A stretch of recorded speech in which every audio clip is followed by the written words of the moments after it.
baxt saodat mol dunyoda emas. Nurg'un kishilar o'zlarining moddiy ehtiyojini oldingi o'ringa qo'yib olib, moddiy yuksaklikning yuqori pallasiga intiladi. Chunki ular baxt saodatni mol dunyoda deb o'ylaydi. Ular o'zlari orzu qilgan ashu moddiy manfaatdan bir qism narsalarga erishganda qilgan bilan yana bir qism manfaatlik narsalardan mahrum qilayotganligini asta-asta his qilishmoqda. Mol dunyoning ko'p bo'lishi baxtdan derak bermaydi. Aksicha mol dunyoning ko'p bo'lishi bir muncha kishilarda to'liq vaqtlarda g'am qayg'uning ko'p bo'lishiga sabab bo'lib, mol dunyo u kishiga oxiratda emas, dunyodami baxtsizlikning manbasi bo'lib qoladi. Bir muncha kishilar boy-boyoshatli turmushni baxt saodatli turmush deb hisoblashadi.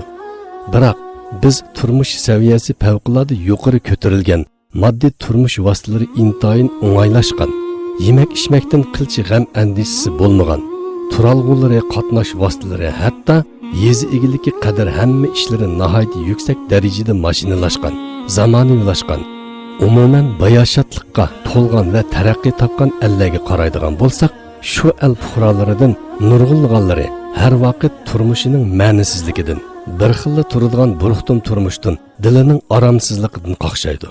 Baxtli bo'lish uchun boshqa yo'llarni izlab yuradi.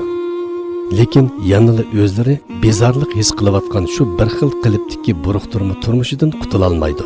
Chunki inson tan va ruhdan butilgan yaralma. U fiziologik jihatdan osh tomoqqa muhtoj bo'lgandek, ruhiy jihatdan ma'naviy ozuqqa muhtoj bo'ladi. Jismoniy ijirqash tanni zaiflashtirib insonni normal jismoniy mashg'ulot imkoniyatidan mahrum qilsa, ma'naviy ijirqash insonni sog'lom tafakkur qilishdan mahrum qiladi. Bu mahrumlik har bir inson uchun bir fojiadir. Fojia bo'lgandimi har qanday bir fojiani besib tushadigan o'z ichidan tugishish fojiasidir.